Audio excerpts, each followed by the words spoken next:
ஃபில்மிஃபை பார்த்துட்டு இருக்க நேயர்களுக்கு வணக்கம். இன்னைக்கு வந்து நம்ம ஜெயார் பாலு சார் கூட தான் நினைச்சிருக்கோம். வணக்கம் சார். வணக்கம் சைமன் சார். இன்னைக்கு ஏதோ பயங்கரமாக பேச போகிறாரு அப்படின்னு நினச்சி நம்ம ரொம்ப நேரமாக வெயிட் பண்ணிட்டு இருந்தோம்.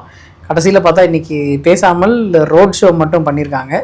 இந்த மாதிரி ரோட் ஷோ பண்ணுறது, அவர் பேசாமல் இருக்கிறது வந்து எஃபெக்டிவாக இருக்குமா சார்? இல்லை, இந்த நேரத்தில் பேசி தானே ஆகணும் சைமன். வந்து இந்த 3 நாள் தான் இருக்குது, வந்து தேர்தலுக்கே 3 நாள் தான் இருக்குது.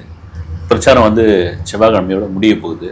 நாளைக்கு மறுநாள் எல்லா தலைவர்களும் வந்து பரபரப்பாக கிடைக்கிற கேப்பில் கடா வெட்டுன்ற ரேஞ்சில் வந்து போயிட்டுருக்காங்க. அதுதான் யதார்த்தமும் கூட. வந்து நீங்கள் ஏதாவது ஒரு வகையில் வந்து ஒரு தலைவருடைய பேச்சு போய் ஆகணும் அப்படின்னு. நீங்கள் தலைவருடைய பேச்சு தான் எந்த கட்சியாக கூட இருக்கட்டும், வந்து அவங்க பேச்சு தான். இன்றைக்கி வந்து அதை பிரச்சாரம் அப்படின்னு தான் எல்லாருமே போட்டுருந்தாங்க. ரோட் ஷோன்னே சொல்லலை. அவர் பார்த்தீங்கன்னா ரோட் ஷோ முடிச்சுட்டு கிளம்பி போயிட்டார். வந்து இப்போ அங்கே இருக்கிற மக்களை நிறைய பேர் எதிர்பார்த்துருந்தாங்க, ஊடகங்கள் எதிர்பார்த்துருந்தாங்க. அது அவருடைய தொகுதி நிற்க போகிற தொகுதி வந்து நிற்கிற தொகுதி வந்து அவர் திருச்சி கிழக்கு. அங்கே உள்ள பிரச்சனைகள் பேசியிருக்கலாம். அங்கே எப்படி நீங்கள் வந்து களப்பணி ஆற்றணும், உங்களுக்கு நான் வந்தேன்னா எப்படி இருக்கும், திருச்சி கிழக்கில் என்ன மாதிரியான பிரச்சனைகள், இதை வந்து பேசியிருக்கலாம். கண்டிப்பாக வந்து இங்கே பெரம்பூரில் சொன்ன மாதிரி தான் வந்து 2 தொகுதியில் 2 ஜெயிச்சா 1 ரிசைன் பண்ணி ஆகணும். அதாண்டி இப்போ சொல்கிறது எல்லாம் தானே. வந்து நான் உங்களை வந்து மாதத்துக்கு ஒரு முறை மீட் பண்ணுவேன். நான் ரொம்ப அணுகிறதுக்கு எளிமையானவர். நான் ரொம்ப உயரத்தில் இல்லை. நீங்களாம் அப்படி பார்த்து என்னை வந்து மிரள தேவையில்லை. கண்டிப்பாக அது ஒரு 10 நிமிஷமாக அது பேசியிருக்கலாம். ஆனால் ஏன் பேசலன்னு தெரியல. உண்மையாக வந்து தவேக தரப்புலேருந்து கேட்டால் தான் தெரியும். சார், இன்னைக்கு வந்து திருச்சி அவர் போனதுக்கான மெயின் ரீசனே அந்த அந்தோனியார் கோயிலுக்கு அவர் போகணுன்றதுக்காக தான் அவர் வந்து அங்கே போயிருக்காரு. அங்கே போய் முட்டி போட்டு வேற போயிருக்காரு. அது வந்து ஒரு விதத்தில் கான்ட்ரவர்சி ஆகிறதுக்கு வாய்ப்பு இருக்கா? அங்கே போய் கோவிலில் போய் கும்பிட்டா விஜய் இவர் வந்து பிஜேபியோட பி டீம், இவர் சங்கி. சர்ச்சில் போயிட்டு முட்டி போட்டுன்னு இது பண்ணால் வந்து இவர் பார்த்தியா ஜோசப் விஜய், இவர் ஒரு பாவாடை அப்படின்னு இந்த விமர்சனம் இருந்துக்கிட்டே தான் இருக்கும். வந்து இன்றைக்கி அதான் ரொம்ப பழமையான சர்ச். அது வந்து புனித அந்தோனியார் சர்ச். அதில் போயிட்டு அவருடைய வேண்டுதலையோ பிரார்த்தனையோ அல்லது வந்து ஒரு பாவ மன்னிப்பையோ அவர் கேட்டு, ஏன்னா அது கூட போட்டிருக்காங்க பாவ மன்னிப்பான இருக்கட்டும். என்ன போயிருக்குது வந்து இந்துக்கள் கூட போய் அந்த பாவ மன்னிப்பு கேட்கறதுல ஒரு நம்பிக்கை இருக்குது இல்லை அவங்களுக்கு. அது இது பண்ணியிருக்காங்க. கீழே கமெண்ட்ஸில் பார்த்தீங்கன்னா இவர் ஏன் வந்து உச்சி பிள்ளையார் கோயிலுக்கு முட்டி போட்டுன்னு ஏறுவாரா, திருச்சியில் தானே இருக்குது, சமயபுரத்துக்கு போவாரா, இப்போ நீங்கள் கேட்ட மாதிரி தான் அவங்களும் கேட்டிருந்தாங்க. இந்து கோயிலுக்கு போவாங்களா அப்படின்னு வந்து போயிருக்காரு அப்படின்னு தான் வந்து புகைப்படம் வீடியோவும் வந்துருக்குது. சார், இன்னைக்கு காலையில் வந்து ஒரு நியூஸ் வந்தது. ஸ்டாலின் அவர்களுக்கு டிஎம்கே கட்சிக்கு வந்து கிறிஸ்டியானிட்டி சார்ந்த ஆயர்கள் வந்து சப்போர்ட் பண்ணுறாங்க அப்படின்னு சொல்லி ஒரு நியூஸ் வந்தது. ஈவினிங் வந்து இவரோட அந்த சர்ச்சுக்கு போன விஷயம் வந்து அதை காமிச்சு தான் இதை வந்து பண்ணியிருக்காங்க அப்படின்ற ஒரு டாக்கும் வருது. அதில் ஒன்றும் தப்பே கிடையாதுன்றான். நீங்கள் அது நடந்ததால் தான் இது நடந்திருக்கு அப்படின்னு சொல்லி அதில் என்ன இருக்குதுன்ற நான் ஓகே தான். இப்போ நீங்கள் அவர் வந்து பிறப்பால் ஒரு கிறிஸ்டின் அப்படின் போது அவர் கிறிஸ்துவன் சொல்லிட்டு இருக்கீங்க. இப்போ வந்து ஆதரவு அப்படின்னு அவங்க கொடுக்குறாங்க. நீங்கள் சொல்லி தான் நான் இப்போ கேள்விப்பட்டேன். ஒரு சபையில் வந்து மொத்த சபையாக சேர்ந்ததான் ஒவ்வொரு பிரிவாக இருப்பாங்க இல்லைங்களா, அவங்க வந்து ஆதரவு கொடுத்த பிறகு ஒவ்வொரு சபையிலும் போய் சொல்லுவாங்க அவங்களுக்கு ஓட்டு போடுங்க அப்படின்ற அளவுக்கு. இப்போ ரைட், நான் ஏன் வந்து அதை செய்யக்கூடாது, நான் இதை பண்ணக்கூடாது? இப்போ இவர் போகிற ட்ரெஸ்ஸை இவர் செய்கிற செயலை அவங்க செய்கிறாங்கன்னு ஒரு விமர்சனம் வரும்பொழுது ரைட்டு தான். நான் இந்த ஓட்டு வாங்கி ஆகணும் இல்லையா உங்களுக்கு? இதில் ஒன்றும் தவறே கிடையாது. வந்து கேட்கறதுல வந்து ஏதாவது ஒரு வடிவில் வந்து சார், நாளைக்கு வந்து திரும்ப அவர் வந்து வில்லிவாக்கம் அந்த ரீஜனில் இருக்க தொகுதிகளில் வந்து ஒரு வாக்கு சேகரிக்க போக போகிறார் அப்படின்னு சொல்லி ஒரு நியூஸ் வந்துட்டு இருந்துச்சு. அது அஃபீஷியலாக என்னன்னு தெரியல. பட் எந்த ஒரு தலைவருமே போன தொகுதிக்கு திரும்ப போக மாட்டாங்க. அவங்க வந்து வேற வேற தொகுதியை வந்து எப்படியாவது எல்லா தொகுதியும் நம்ம வந்து கவர் பண்ணிடணும் அப்படின்னு தான் நினைப்பாங்க. இது எதனால சார் போன தொகுதிக்கே திரும்ப போற அந்த இல்லை, நாளைக்கு வந்து அவர் வில்லிவாக்கம் அண்ணா நகர் விருகம்பாக்கத்துக்கு போறாருன்னு நீங்க சொல்ற மாதிரி அன்அஃபிஷியல் தகவலாக தான் வந்திருக்குது. டிவிகே தரப்புலேருந்து வரல. இது போகாத தொகுதி தான். வந்து இல்லை, சென்னைக்குள்ளேயே சென்னை வந்து ஒரு டார்கெட் பண்றாங்கன்னு நினைக்கிறேன். சென்னையில் வந்து அவங்க தமிழ்நாடு முழுக்க அவங்களுக்கு ஒரு பெரிய நம்பிக்கை இருக்கிறது. சென்னை மேலே ஒரு பெரிய நம்பிக்கை ஆரம்பத்துலேருந்தே சர்வே எடுத்தது அவங்கள. அப்புறம் சென்னை மக்கள் தொடர்ச்சியாக வந்து சேனல்களை சொல்லிக்கிட்டு இருக்கிறது. அதான் வந்து சென்னை மக்களுக்கு என்னென்னா ஒன்று அதிமுக இல்லைன்னா திமுக, இப்படி தான் வந்து அவங்களுடைய அப்படியே அந்த ஓட் பேங்க் அப்படியே மாறும். வந்து அப்படி இருக்கும்போது இந்த மாதிரி தாவேகா அப்படின்னா தாவேகாவுக்கு போட்டா என்ன, விஜய்க்கு போட்டா என்ன அப்படின்றது இங்கே நம்ம ஃபோக்கஸ் பண்ணுவோம் அப்படின்னு வந்திருக்காரு. ஆனால் நீங்கள் திரும்பவும் சொன்ன மாதிரி எனக்கு வந்து அந்த 234 தொகுதி அப்படின்றது எல்லாமே சொந்த தொகுதி தான். வந்து அங்கே அவர் கண்டிப்பாக போயிருக்கணும். அதுக்கு ஏதாவது ஒரு மாற்று ஏற்பாடு பண்ணியிருக்கணும் அப்படின்னு என்னுடைய விருப்பம் கூட. சார், இவர் வந்து முந்தானேத்து திடீர் விசிட்டாக பெரம்பூர் வந்து போயிருந்தாரு. அங்கே பெரம்பூரில் அந்த ஏசி ஹாலு, அந்த பனிமனை ஃபுல்லாகவே ஏசி, எங்கேயும் போடாத அளவுக்கு பனிமனை ஃபுல்லாகவே ஏசியாகவே இருந்தது. அவர் வந்து மீட் பண்ணி வீடுகள்லாம் போய் வாக்கு சேகரிச்சுட்டு வந்தார். இந்த திடீர் சர்ப்ரைஸ்ன்றது எல்லாருக்குமே ரொம்ப ஆச்சரியமா இருந்தது. நம்ம அதை எப்படி சார் பார்க்கறது, இந்த திடீர் விசிட்? ஏன்னா யாருக்கும் சொல்லாமல் விஜய் போயிருக்காரு அப்படின்னும் போது அங்க இருக்க மக்கள் வரவேற்பு எந்த அளவுக்கு சார் இருந்தது? இல்லை, இது திடீர் விசிட் அப்படின் போது நீங்கள் வராருன்னு தெரிஞ்சாலே வந்து கூட்டம் வந்துடும் இல்லைங்களா? அது ஒரு பெரிய பிரச்சனையாக மாறிடும். சட்டம் ஒழுங்கு பிரச்சனை வந்துடும். நீங்கள் இன்ஃபார்ம் பண்ணாமல் வந்துட்டீங்கன்னுவாங்க. அதுக்காக தொகுதி பக்கமே போகாமல் இருந்தால் ஒரு வேட்பாளர் பாருங்கள், எல்லாரும் வந்து வரைஞ்சி கட்டின்னு சந்து பந்தெல்லாம் போய் பிரச்சாரம் பண்ணிகிட்டு இருக்காங்க, இந்த தொகுதியோட வேட்பாளரே வரல அப்படின்போது திடீர்னு வந்தார். அதுக்குள்ளேயே அவ்வளோ கூட்டம் ஆகிடுச்சு. அவர் பக்கத்தில் இருந்தவங்களாம் வாக்கு சேகரித்தார். நேற்று அங்கே போயிட்டு மறுபடியும் தன்னுடைய பிரச்சார பயணத்தை பெரம்பூர்லேருந்து தொடங்க போகிறார்.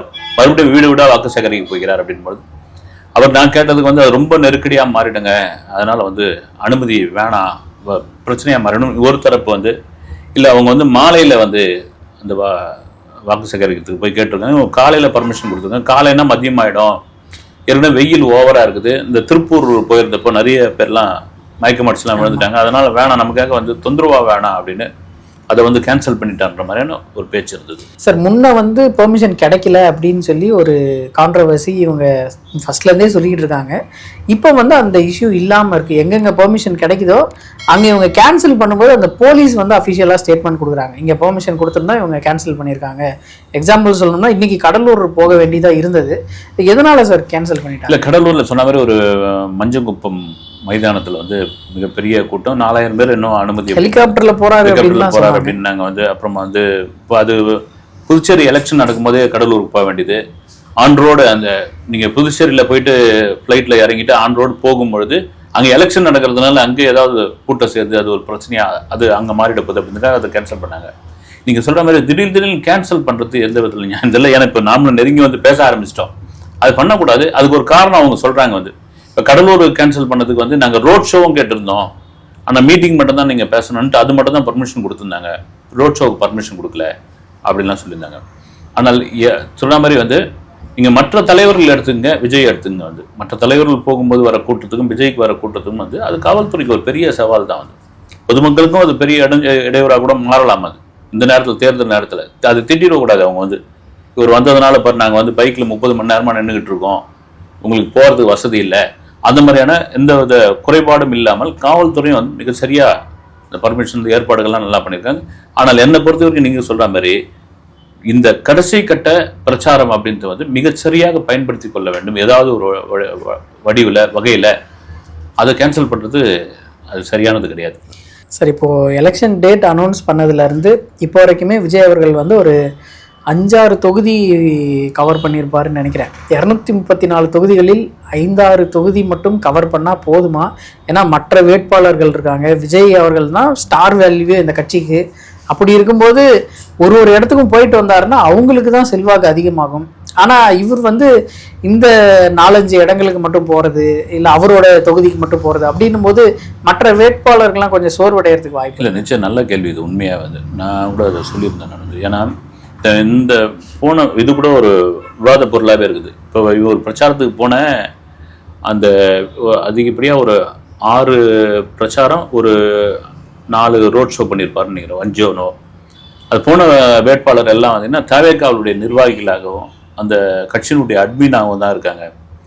சாதாரண வேட்பாளர்கள் அப்படின்னா அவங்களே விஜய் கூட ஒரு ஃபோட்டோ எடுக்கணும் அப்படின்னு காத்துக்கிட்டு இருக்கவங்க வந்து அவங்க பெரிய அளவில் செலவு பண்ணியிருக்காங்க, அவங்க சுற்றிட்டு இருக்காங்க. நீங்கள் சொன்ன மாதிரி ஒரு தலைவர் போனதான் இப்போ ஒவ்வொரு தொகுதிக்கும் போக முடியாது, முடிஞ்சிடுச்சு அது. ஆனால் முடிஞ்சது பேசக்கூடாதுன்னா கூட ஒவ்வொரு தொகுதி உங்களால் போக முடியாது. அப்படின்னா இதை முன்னாள் முதல்வர் மறைந்த ஜெயலலிதா அவர்களுடைய பாணியை தான் வந்து ஒரு மேடையில் 7-8 வேட்பாளர்கள் நிறுத்தி நீங்கள் அவங்களுக்கு வந்து ஒரு மாவட்டத்துக்கு போயிட்டு நீங்கள் வாக்கு போடுங்க, வாக்களிங்க, இவருக்கு தான் அவர் என்ன தான் ஒவ்வொரு வீட்டுக்குள்ளே விஜய் இருக்காருன்னு சொன்னால் கூட, ஆனால் இது பண்ணணும் வந்து.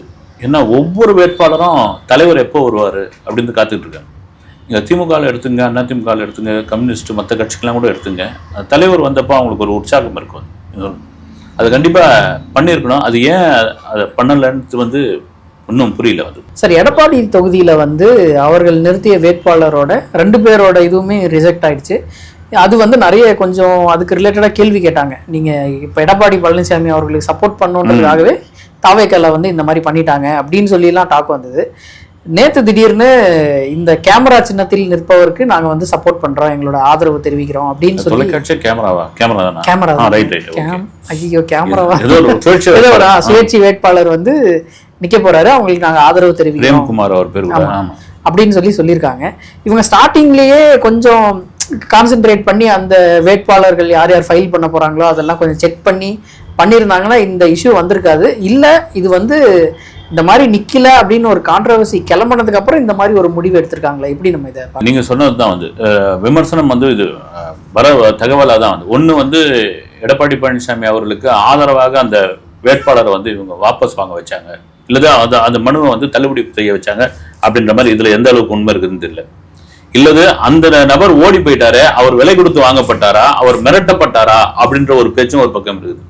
அப்ப 233 தொகுதி தான் இருக்குது, 34 அப்படியே காலியா இருக்கும் பொழுது சரி நம்ம இப்ப நான் டிவிக்கான ஓட் பேங்க்னு ஒண்ணு இருக்குல்ல, அதை வந்து ஒரு சுயேட்சை எம்எல்ஏக்கு, அதுவும் நம்ம விஜய் மக்கள் இயக்கத்துல இருந்த ஒருத்தருக்கு கொடுப்போமே அந்த இது விட்டு அவர் விஜய் போட்டிருக்காரு. ஆனா நீங்க கேட்கிற கேள்வி அது கரெக்டா, நீங்க ஒரு வேட்பாளர், ஒரு டம்மி வேட்பாளர், அது ஏன் இவங்க வந்து இதுவா பண்ணல, கிராஸ் செக் பண்ணல, அது ஏன் வந்து அதனுடைய பின்னணி என்ன அப்படின்றது வந்து ஏன் சொல்லலன்னு கேள்வியா தான் இருக்குது. சார், நாளைக்கு 20ஆம் தேதி விஜய் சங்கீதா அவர்களுடைய டிவோர்ஸ் கேஸ் ரிலேட்டடாக கோர்ட்டுக்கு வரப்போகுது. அதில் வந்து இன்னைக்கு ஒரு அப்டேட்டாக ஏதோ 35 கோடி கொடுக்குறேன் அப்படின்னு சொல்லி ஏதோ 2-3 டீட்டெயில்ஸ்லாம் சொன்னாங்க. நாளைக்கு இந்த கேஸ் வந்து கோர்ட்டுக்கு வந்தால் என்ன நடக்கும், இல்லை நிறைய சங்கீதா அவர்கள் இன்டர்வியூ கொடுக்க போறாங்க அப்படின்னு சொல்லி எல்லாம் நியூஸ் வருது. எப்படி சும்மா எல்லாம் வந்து என்ன சொல்றது, ஒவ்வொரு பக்கம் சோசியல் மீடியா அவங்க கையில் இருக்குதுல்ல, போடுறவங்க வெடி அப்படின்ற கதையா வந்து போட்டு விட்டுட்டு இருக்காங்க. வந்து அது 20ஆம் தேதி அவர் ஆஜராக வேண்டும் அப்படின்ற ஒரு எலெக்ஷன் வந்துருச்சு. நான் நினைச்சேன் வாய்தா வாங்குவார் நினைச்சேன். நான் கேட்டப்போ நமக்கு கிடைச்ச தகவல் என்னன்னா, அவர் ஆன்லைன்ல வந்து நான் வந்து ஆஜராகிறேன் அப்படின்னு சொன்னதாக ஒரு தகவல் இருக்குது.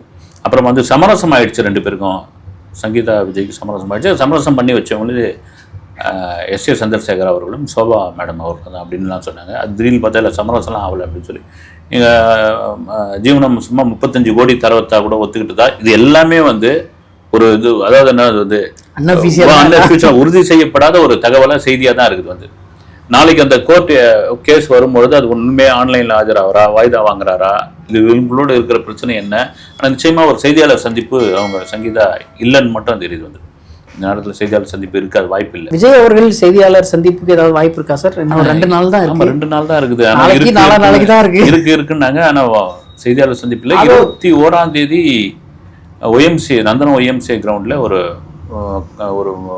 என்ன சொல்றது, ஒரு பொதுக்கூட்டம் மாதிரி வந்து, அது செயல் வீரர் கூட்டம் பொதுக்கூட்டமும் கூட, ஒரு 4000 பேர் இன்னும் அனுமதி அப்படின்னு. இது கூட என்னன்னா அன்அஃபிஷியலான தகவல் தான், இன்னும் டிவிகே தரப்புல இருந்து எந்த ஒரு அறிக்கையும் இல்லை, எக்ஸ் வலைதளத்துல செய்தியா வரல. நம்பி எதுவும் அபிஷியலா சொல்ல முடியலையா சார்? அதுதான் என்கிறாராம், சொல்கிறோம், கேள்விப்பட்டோம், இதை சேனல் பேசுவாங்கல்ல, அங்க நடந்தது இங்க நடந்ததுன்னு சொல்ற மாதிரி சேஃப்டியா இருக்குல்ல அப்படின்னு சொல்ல வேண்டியதுதான். சார், சத்யராஜ் அவர்களுக்கும் விஜய் அவர்களுக்கும் ஏதாவது பிரச்சனை இருக்கா? ஏதாவது சண்டை நடந்துச்சா? இல்ல திடீர்னு என்ன இந்த அளவுக்கு எப்படி தாக்குதல்னு தெரியலையே. ஏற்கனவே சத்யராஜ் மகள் அவங்க வந்து தொடர்ச்சியா விஜய் வச்சு விமர்சனம் பேசியிருக்காங்க. அவங்க திமுகவில் ஏதோ ஒரு பொறுப்பில் இருக்காங்க. ஒரு திடீர்னு சத்யராஜ் வந்து ஒரு தொகுதியில் பெரம்பூர்லேயே இங்கே தான் வந்து நின்று ஓட்டு கேட்குறாரு. வந்து ஓட்டு கேட்டு வந்து நீங்கள் தலைவாகப்பட சமயத்தில் போயிட்டு அந்த அம்மா கிட்ட வந்து அம்மா அம்மா அம்மான்னு கை கட்டி நின்னீங்க, இப்போ வந்து ஸ்டாலின் அங்கிள் அப்படின்னு சொல்கிறீங்க, இதில் எந்த விதத்தில் நியாயம் இது? நீங்கள் இப்போ அந்த அம்மா வந்து நீங்கள் வந்து ஜெயலலிதா ஆன்டின்னு சொல்லியிருந்தீங்கன்னா உங்களை கொத்து பரோட்டா போட்டிருப்பாங்க, டிவிக்கு வேண்டியதான் உங்களுக்கு கொத்து பரோட்டா போட்டிருப்பாங்க அப்படின்னு அவர் சொல்லியிருக்காரு. வந்து நான் என்ன சொல்கிறேன்னா, இவர் அந்த நேரத்தில் தலைவா படம் வந்து இவரை நடிச்சிருந்தார்ல, இவர் போய் அந்த இதில் வந்து பேசியிருக்க வேண்டியது தானே, ஜெயலலிதா அவர்கள்ட்ட பேசியிருக்க வேண்டியது தானே. அந்த நேரம் பேசாமல் விஜய் எதிர்ப்பு அரசியல் ஏன் வந்து சத்யராஜ் எடுத்துட்டு இருக்காருன்னு தெரியல. அவருடைய பாகுபலி படம் வந்து கர்நாடகாவில் ரிலீஸ் பண்ண முடியாது. காரணம் என்னன்னா வந்து எங்கள் கன்னடர்களை வந்து அவர் தொடர்ச்சியாக வந்து, ஏன்னா இப்போ ரஜினி எதிர்ப்பு பேசும்போதெல்லாம் கன்னடர்கள் வந்து தண்ணி ஒரு காவிரி பிரச்சனை வரும்போதெல்லாம் பேசிட்டு இருந்தார். அப்படி பேசின ஒருத்தருடைய படம் வரக்கூடாது, வந்து மன்னிப்பு கேட்கணும்னு. எங்க பாருங்க, படம் தெலுங்கு படம் தமிழ்ல ரிலீஸ் ஆக போகுது, இந்தியா முழுக்க ரிலீஸ் ஆகுது, கன்னடம்னு ஒரு லாங்குவேஜ் தான் ரிலீஸ் ஆகலன்னு அவங்க வந்து நீங்க மன்னிப்பு தான் கேட்டவனுங்க, இது அவ்வளவு பெரிய விலைக்கு வித்துருக்குன்னு போய் மன்னிப்பு கேட்டு வந்துட்டார். வந்து அப்ப என்ன வந்து உங்களுடைய நிலைப்பாடு? ஏன் விஜயை வந்து இப்படி கார்னர் பண்ணி சினிமாக்காரர்கள், அதுவும் எல்லாரையும் சொல்ல வந்து பிரகாஷ் ராஜ் ஒரு பக்கம், இவர் ஒரு பக்கம், ரோஹிணி அவங்க ஒரு சைடு, அவங்க ஒரு பக்கம், ஏன் வந்து இவரை டார்கெட் பண்ணி அதான் என்னோட அடுத்த கேள்வி அதுதான், ஏன் இவரை இத்தனை பேர் வந்து டார்கெட் பண்றாங்க அப்படின்ற. ஒன்னதான் செய்வாங்க ஒண்ணு. ஆனா விஜய் அதுக்கு எந்த ரியாக்ஷன் கொடுக்கல பாருங்க. அது ஒரு பெரிய பலமா தான் நினைக்கிறாங்க. நீ அப்படி திட்டிட்டியா சத்யராஜ் நீங்க யார் தெரியுமா அப்படின்னு பேசினா அது இதுவாயிடும். கடந்து போயிட்டே இருக்கிறது வந்து இதுவா. இன்னொரு பக்கம் பார்த்தீங்கன்னா சின்னத்திரை நடிகர்லாம் சப்போர்ட் பண்ணி இது பண்ணிட்டு இருக்காங்க, அதை கேலி பண்ணியிருக்காங்க. எங்க நீங்க தொலைக்காட்சி பாக்குறவங்க எவ்வளவு பேர் இருக்காங்க, நம்ம அப்படி சொல்லிட முடியாது இல்ல. அது ஒரு ஆதரவாக, ஏன்னா ஒவ்வொரு ஓட்டும் முக்கியமான ஓட்டு இல்ல.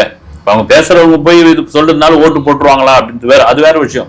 ஒரு ஆதரவு, ஒரு பேசும் பொருள், அவங்க சொல்ற ஒரு விஷயம், அது யாரோ 2-3 பேர் மனசை கூட மாத்தலாம், அதை வந்து ஓட்டா கூட மாறலாம், என்ன வேணாலும் நடக்கலாம். வந்து இது நீங்க சொல்ற மாதிரி இறுதிக்கட்ட இதுதான் வந்து பரபரப்பு. T20 கிரிக்கெட்டோடைய 17வது ஓவர் இப்போ நடந்துட்டு இருக்கு வந்து, அது அப்படிதான் இருக்கும். ஆமா சார், ட்விட்டர்ல இன்ஸ்டாலெல்லாம் ஒரு ஃபிக்ஷன் ஒன்று போய்கிட்டு இருக்கு. இப்போ வந்து விஜய் அவர்களுக்கு உடம்பு சரியில்லைன்னு எல்லா இடத்துலையும் எஸ்டாப்ளிஷ் பண்ணிட்டாங்க. இன்னொரு 2 நாளில் அவர் எங்கேயாவது மயக்கம் போட்டு விழுவ போறாரு, ஹாஸ்பிட்டலில் இருக்கிற மாதிரி வீடியோ ரிலீஸ் ஆக போகுது, அப்படியெல்லாம் சொல்லிக்கிட்டு இருக்காங்க. சோஷியல் மீடியா என்பது எல்லாருக்கிட்டும் ஒரு கட்டுப்பாடு இல்லாமல் எல்லார் கையிலையும் அது வந்து வந்துட்டு இருக்கு. அதில் வந்து ஒரு வரைமுறை, ஒரு குறைந்தபட்ச ஒரு நேர்மை, குறைஞ்சபட்ச நேர்மை, இதெல்லாம் இல்லாமல் என்ன நம்மளை வந்து என்ன பண்ண போகிறான், வந்து ஒரு ஃபேக் ஐடி ஒன்று வச்சுக்கின்னு அடிப்போம் அப்படின்னு மாதிரி அடித்து தள்ளிட்டு இருக்காங்க. வந்து இது வந்து ஒரு சரியான இது மக்கள் மத்தியெல்லாம் பெருசாக ஒன்றும் எடுபடாது. வந்து இதெல்லாம் ரொம்ப நம்பியார் காலத்து டெக்னிக், இதெல்லாம் ரொம்ப படசு தம்பி, இதெல்லாம் ஆமா, இதெல்லாம் மாறி எவ்வளவு காலம் ஆயிடுச்சு, கண்டுபிடிச்சிருவாங்க இது அப்படி. அதெல்லாம் போயிடுச்சு. மக்கள் பயங்கர தெளிவாயிட்டாங்க சைமன். வந்து நீங்க ஏமாற்றவே முடியாது மக்களை. வந்து அந்த அளவுக்கு தெளிவா இருக்கிறாங்க, கேள்வி கேட்க ஆரம்பிச்சிட்டாங்க. இதே சோசியல் மீடியாவிலே கேள்வி கேட்க ஆரம்பிச்சிட்டாங்க, ஒரு சாதாரண ஆட்கள் கூட வந்து. அதனால அவங்க தான் மக்கள் தீர்ப்பே மகேசன் தீர்ப்புன்னு, அந்த மக்கள் தீர்ப்பு, அந்த மகேசனுடைய தீர்ப்பு வரப்போகுது வந்து அப்ப தெரியும். சார், இந்த வர்ற இது எல்லாமே சர்வே எல்லாமே யாருக்குன்னே சொல்ல மாட்டேங்கிறாங்க. 2 சைடும் மாற்றி போட்டுக்கிட்டு இருக்காங்க. விஜய் அவர்கள் வந்து இதில் டிசைடிங் ஃபேக்டராக இருப்பார் அப்படின்ற ஒரு நியூஸும் வந்துக்கிட்டு இருக்கு. யாரை நம்பரே தெரியல, தாசனா அப்படின்ற மாதிரி தான் போய்கிட்டு இருக்கு. என்ன நடக்குமோ தெரியல. அடுத்த வீடியோவில் சந்திப்போம் சார். நன்றி சார். வணக்கம்.